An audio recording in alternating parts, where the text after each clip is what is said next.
Okay, in this video, let's try to analyze and maybe recreate the grade of this footage. The first thing that I like to do when I'm looking at the footage and kind of trying to kind of analyze what kind of grade they have done is to look for black points and white points. So looking for the darkest spot of the image and the widest spot of the image. For example, in this case, the white point is maybe somewhere here in his jacket, and the white points are here in this piece of paper and maybe this newspaper here. So let's make this kind of a let me bring this block of whiteness, and let's bring these colors to here. So let's bring the white and the black and this one here as well. Or maybe it wasn't that dark, so maybe like this. Oh, it is. This is interesting. Let's check it from again.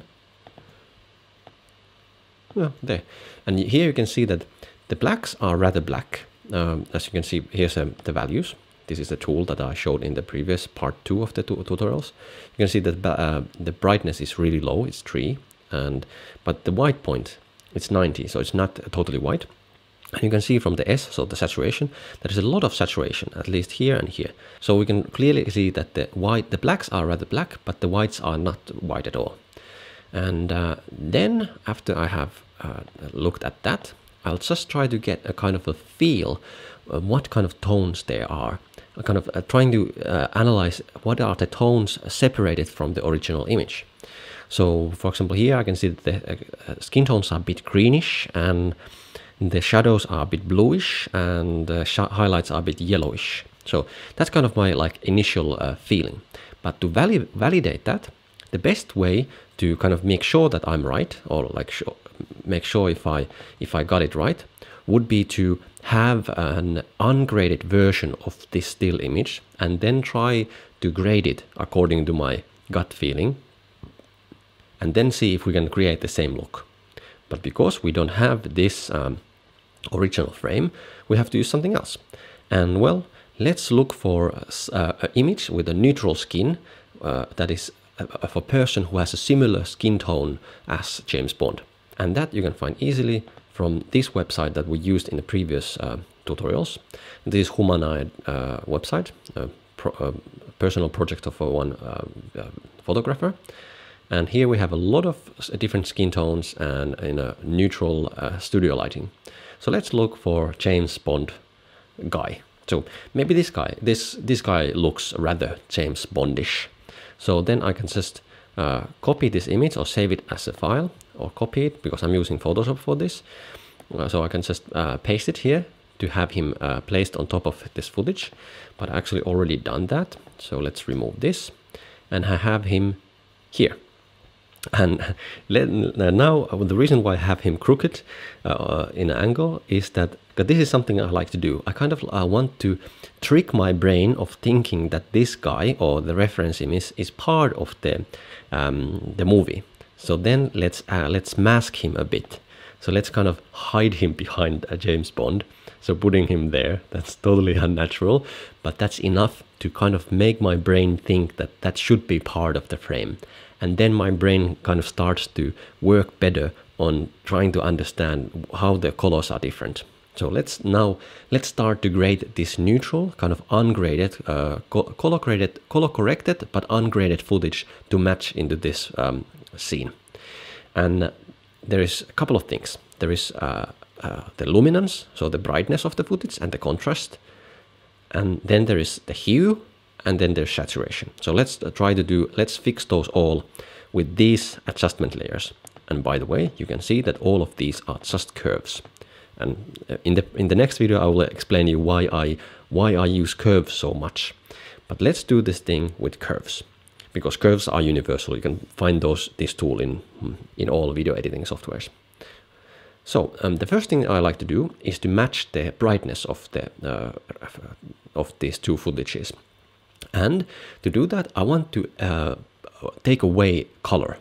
And I like to use this tool called Nocturne. This is a tool that makes my screen black and white. Let me show it's here. This tool, It's a free tool that you can download from the internet. There's a link below this video, and there's a link to this this website as well below the video. But anyway, so this is a tool that simply makes the screen black and white. I don't know if this is for Windows, but for Mac users, you can use this. And now, because I don't see color, my brain is more tuned to seeing the differences between brightness. So then I have created this curve to kind of make the footage pretty much the same brightness as the cinema footage. And of course, this guy was shot in a studio in a flat lighting, so I cannot match it perfectly. But this is the closest I was able to get him to match for the real footage. And now, when we turn the lights on, you can see that he fits into the footage much better. Of course, the skin tones are way different. And there's different skin tones because this is only the luminance is now corrected, but not the hues. So next, again using the curves, I did these kind of corrective curves of adding a bit of blue to the shadows and adding a bit of green and all kind of these things to match the kind of hues and the kind of like the tone of the footage between these. And then the last thing that I think the difference between this and this is the saturation.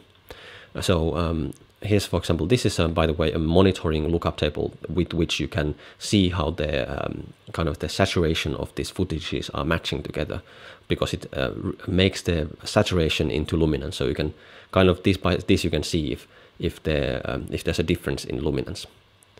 This is this is inside the color correction kit, but don't worry. You can use, by the way, you can use this as well to kind of check if the colors and like here's the hue and saturation. So here it's about 30 and about 30 and 36, and here we are at about 30 and 36, the same kind of range, same ballpark at least. But I think there's a bit more saturation in the shadows here than in this. So to do that, to add saturation to the shadows, I'm going to use curves again. Here you can see maybe the subtle change. I removed a bit of saturation from the highlights, and then I added a bit of saturation to the shadows. And you can do that with curves. Yes, you can, if you put it into color blending mode. But in the next video, let's talk about the curves effect as a whole, because that's I would say that's the most powerful color correction or color grading tool that there is. So that's why you really need to know how to use curves to get the best results possible. But anyway, now this guy still looks funny. It doesn't. My brain is like, what? It should not be possible for this guy to be there. But when I blur my eyes, it doesn't kind of jump out of the footage anymore. So I would say that I have been able to grade him to match this cinema footage, well, rather okay. Of course, you might be able to do even a better job, but at least for now, I think it's quite good. Because, well, if we look at the original, just only this guy's face, you can see that now he really jumps out of the frame. But if we make the grading, yeah, he looks to blend in much better. So now, actually, these curves, using these curves, let's paint them red. These are kind of like the grade that we could use in other clips to kind of recreate the same look as the James Bond has. Of course, we only use the skin tones to kind of recreate this grade. So if we would like to limit the hues and kind of do all other kind of things like add saturation to the blues, we would need to do that as well. But this is kind of like an idea on how I recreate grades. And I understand that this might feel very complicated, but don't worry, you don't have to do this. You can just create your own looks, and you don't have to be this exact with the color grading process, because it's quite easy to create your own looks. I will show you in the future video as well. So just continue watching the next curves video, because that's a very powerful tool. Let's learn the curves next.